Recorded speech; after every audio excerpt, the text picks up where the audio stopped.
Have you ever heard the Dutch test is the gold standard for hormone testing? Or are you looking for hormone testing and you're considering getting a Dutch test? Maybe your practitioner recommended it. Maybe you've seen functional medicine influencers promoting it. Or maybe you've been thinking, if I could just see my hormone levels, then I'd finally know what's wrong.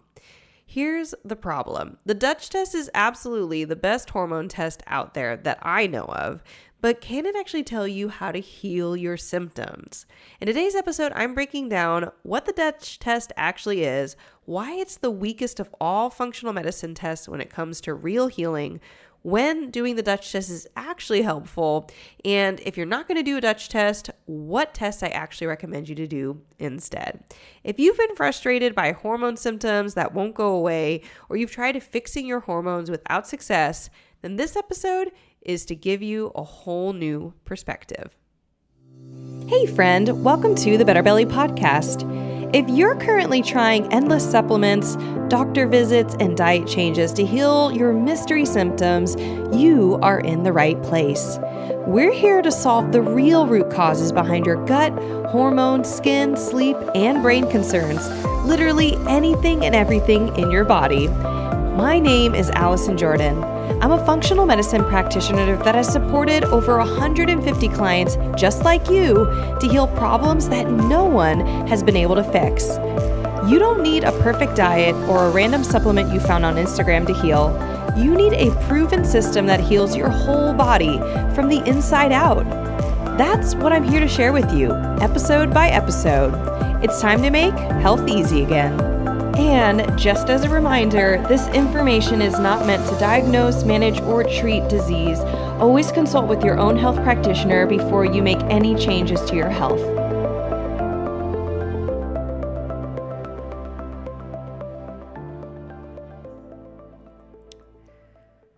All right, so on to today's episode. I got the idea to do this episode primarily because we get clients who come into my program, the Better Belly Blueprint, or I get people who slide into my DMs and they will say something along the lines of, the Dutch test is one of the only tests I've never done in your program and I feel like I need it. Or I've been told that I should do a Dutch test before and I haven't done one. What do you think? Do you recommend it? Or something like that. And I end up having to have these conversations.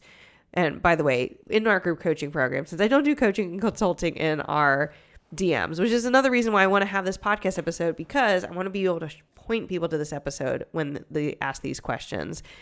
The biggest thing is that the Dutch test is the weakest of all functional medicine tests. And if there's one test, it is the test we actually offer in my course, the Better Belly Blueprint, because it has a couple actually helpful markers on it.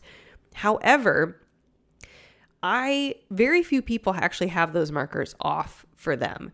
If you do have it off, it could be a game changer in getting you results, but not very many people do. And so I like to usually do a much more thorough filter when clients come into our program. They go through our lab chooser tool in module 1, and it helps them filter out if this test is even worth their money. Because if they don't pass the filter in our lab chooser tool of looking through all their symptoms and determining and their health history to look at, would this test actually potentially tell them something that would really change how we approach or how we build their healing protocols? If the answer is no, it can be a waste of money.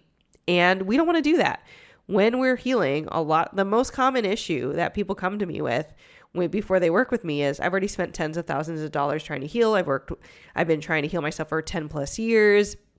I'm tired of wasting time and money. And absolutely, ain't nobody got time for that or money for that. So it is honestly the one I'm often recommending people to boot, even if you have hormone symptoms like PMS or mood swings or cramping or tender breasts or things that you're like, I know this is hormones. And so I want to break down for you today why I think it's such a weak test, how all the markers actually end up telling you very little, and what markers are actually the most helpful ones. So it is technically the best hormone test that I know of, and it's fascinating to evaluate, but it's also the least informative. And let me tell you why. Okay, so what the Dutch test is, if you're like, wait, I don't even know what this is, but I'm interested because I want to heal my hormones, but you're saying, yes, it's a great test, but no, it's not useful. How is that even possible? What is the actual Dutch test? So it is a urine-based test where a lot of other hormone testing you're going to get done with doctors. It's going to be blood-based, so it's urine-based. And it looks at sex hormones, so estrogen, progesterone, testosterone, and adrenal gland hormones, cortisol, cortisone, DHEA. It's a simple at-home urine. You like collect your urine, you like pee on a stick, more or less, I guess. I've never thought of it that way, but you pee on a stick, sort of, and then you let it dry, and then you send in 4 samples. And it looks at what your cortisol levels are throughout the day, and then it does an aggregate of your estrogen, progesterone, testosterone levels to look at what your overarching levels are.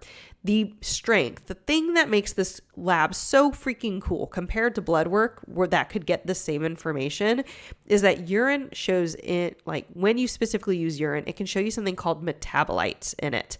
And a metabolite is a broken down version of the original whatever chemical or nutrient that you're looking at.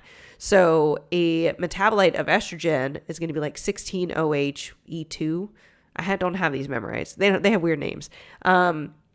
They are the next level down, and blood can't show you that. They can only show you top level E1, E2, E3, estrogen or estradiol, estriol, something. I don't say them very often. They don't matter a ton in terms of names. So E1, E2, E3. And then when they break down, they become metabolites. And you actually have for estrogen, you have 2 phases of metabolites you get to see in the Dutch test. Phase 1, liver detox, and then phase 2. So sometimes you can actually have like normal levels of estrogen on your E1, E2, E3, but then phase 1 detox isn't working well. So you then have all this estrogen piling up. So in blood work, you might look like you're not even estrogen dominant because your progesterone's normal and your estrogen's normal. But sometimes your phase 1 detox metabolites are building, and that will create estrogen dominance as much as the next thing. So that's kind of like a really cool thing that you can see. It does the same thing with progesterone, but it's not as important. It does give you 1 layer of metabolites, and it does something similar with testosterone. It gives you 1 and sometimes 2, depending on if it's female or male testing. So anyways, the Dutch test...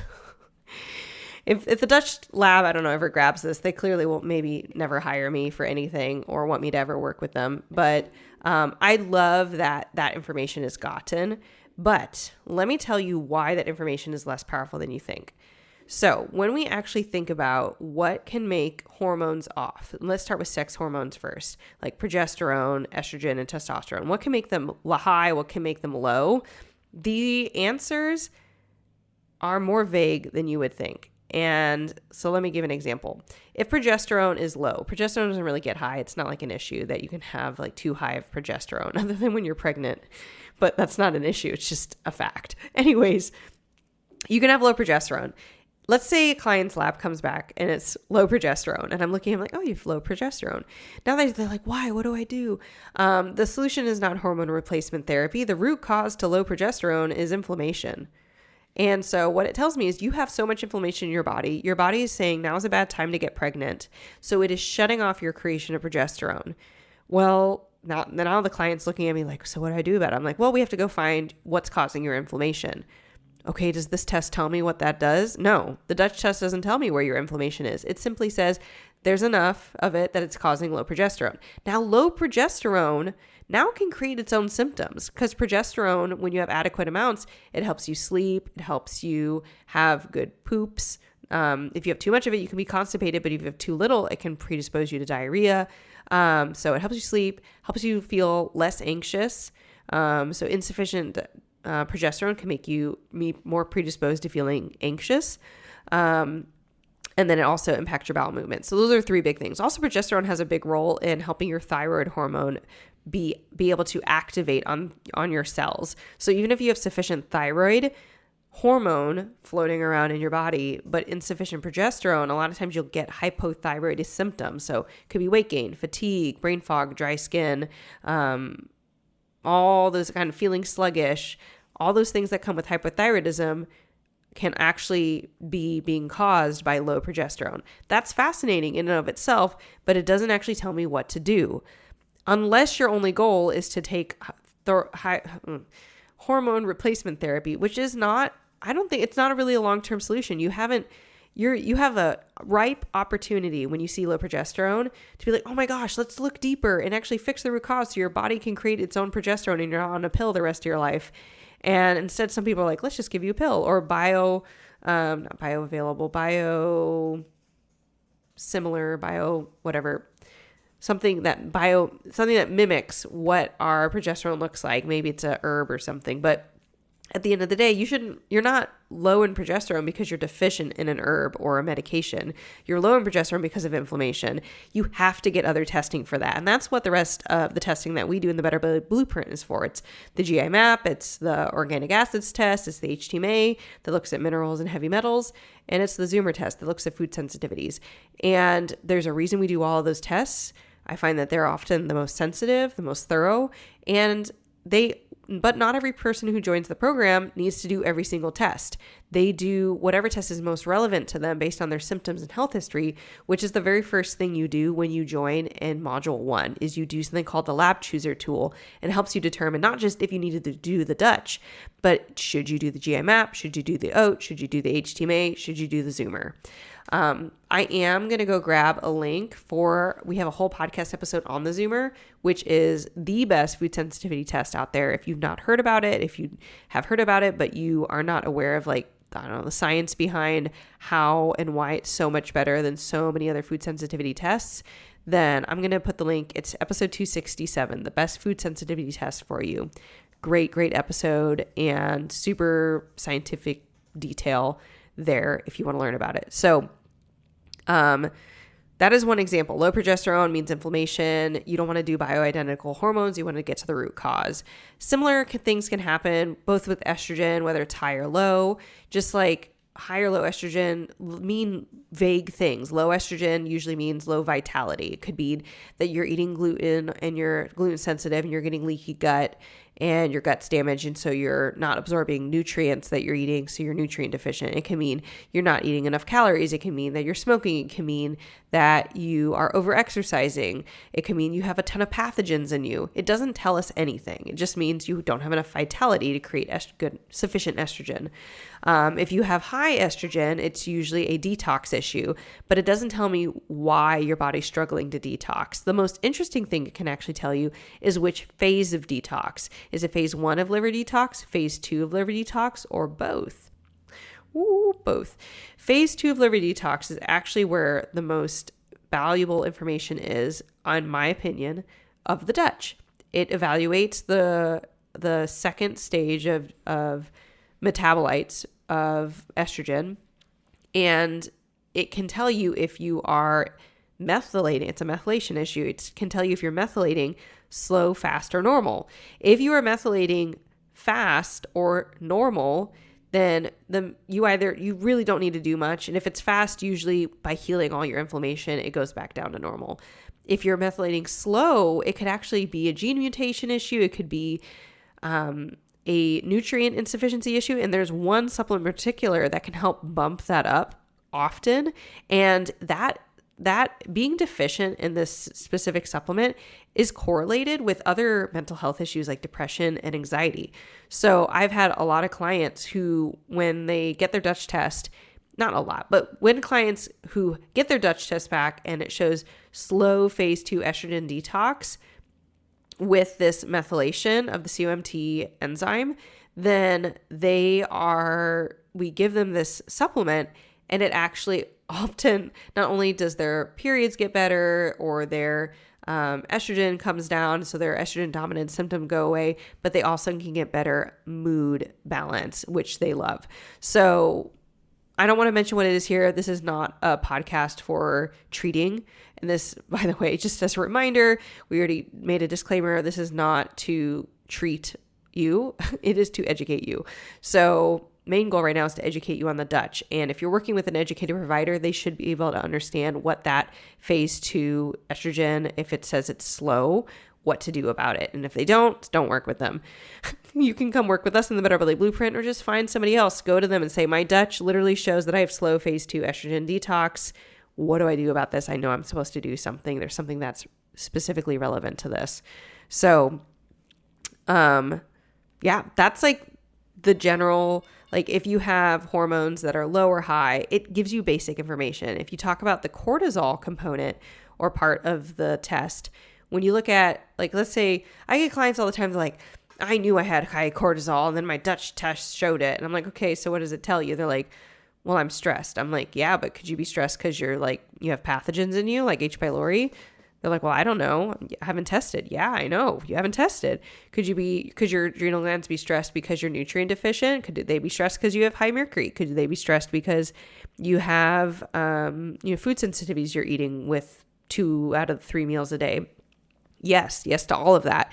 So high cortisol is not just about psychological stress. There's 3 types of stress. Psychological, which is what most people think of. It's financial stress, relational stress, career stress. There's physical stress, so getting in a car accident, getting a surgery, falling on your tush, like things that where your physical body's getting injured, running a marathon, giving birth.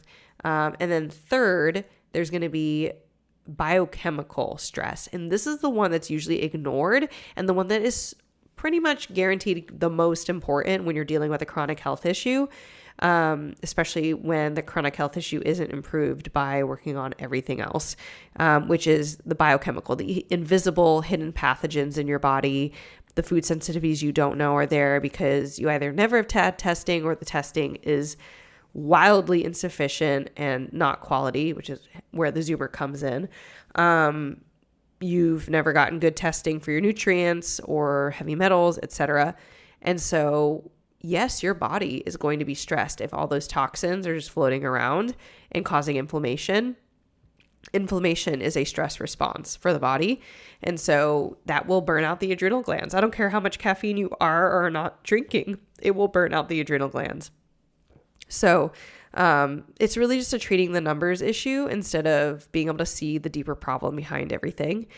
And so that is why the Dutch test is really cool, but also a little underwhelming. And so if you're a client of mine, even like going through the program right now and you did a Dutch test, don't feel bad. Like it is still interesting information, but you want to pair it with the deeper knowledge that the GI map, the organic acids test, the HTMA, and the Zoomer test provide. And then still follow the Better Belly Blueprint process of, protocol 1, protocol 2, protocol 3, etc., using those labs to modify your protocols in a way that's unique to you. So that's where it can be helpful, but you still need all of them. And for anybody listening in, come join the Better Belly Blueprint. Like learn about how to analyze these labs like a functional medicine pro, learn how to customize protocol templates so that they're unique to what your body needs and not replicating what somebody else needed, and get results. So we talked about a little bit how the Dutch test is helpful, that basically like that phase 2 detox of estrogen. I really like it.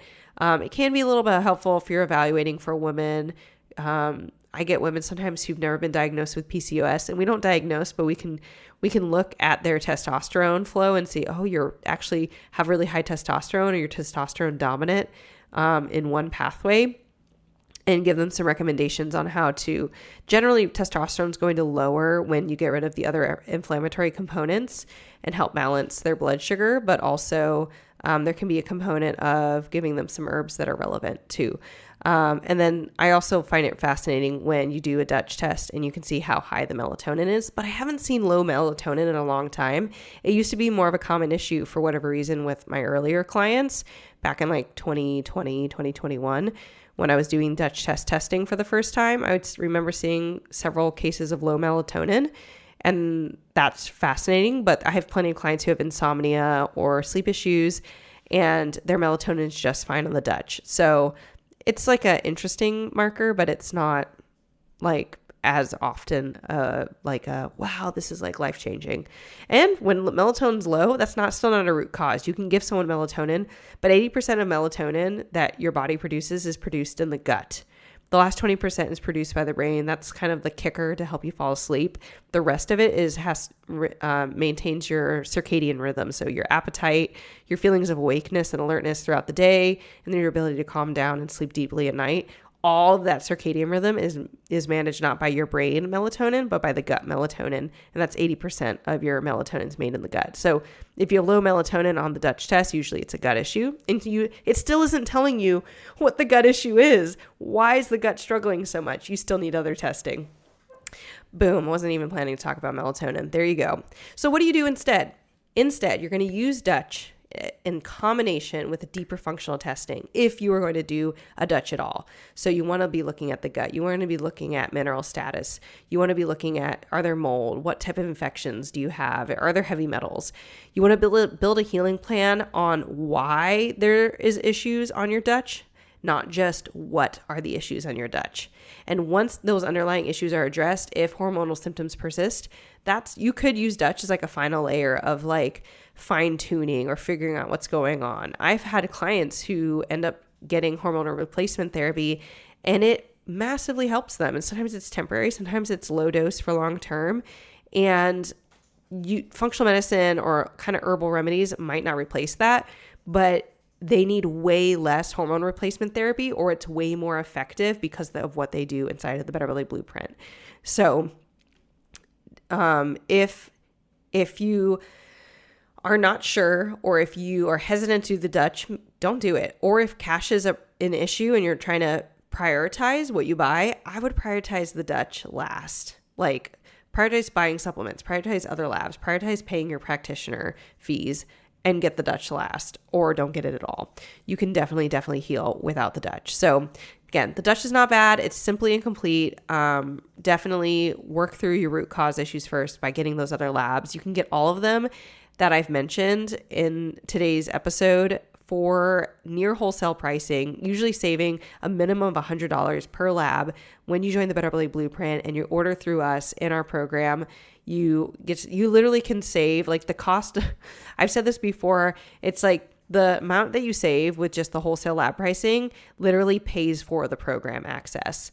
And you can get group coaching access, which is unlimited daily one-to-one coaching inside our private Facebook group, and a biweekly live group coaching calls that are recorded when you add on group coaching when you buy, or if you want to buy it later, add on group coaching later, you can do that too. So lots of ways to make it work. And I would love to get to help you heal and figure out what is going on with the root causes behind your symptoms. So that is it on the Dutch test. I hope that made a lot of sense and clarified some things for you and maybe helped you prioritize and give you some tools for how you can move forward. So that is it, and I'll see you guys next week. Hey friend, I hope you loved this episode. If you've been a fan for a while or newly loving this podcast, can you do me a favor? Drop into Apple Podcasts and leave me a review. When you leave a review, you do so much. You help me know you're listening. You can tell me what you're loving so I know what to make more of. And you help others by boosting this podcast so other people like you can find the podcast too. I mean, it's a win-win-win, right? So if you want a way to pay it forward, just go to Apple Podcasts or click the link in my show notes and leave a rating and review. And if you want some more free stuff, just head over to my free Facebook group, betterbellytherapies.com/Facebook, and you can get access to all of my free support for you, including some Facebook group exclusive stuff like my podcast episode vault, where you can search the Better Belly podcast by topic and find exactly what you need to expedite your healing. I cannot wait to see you in there. Catch you guys next week.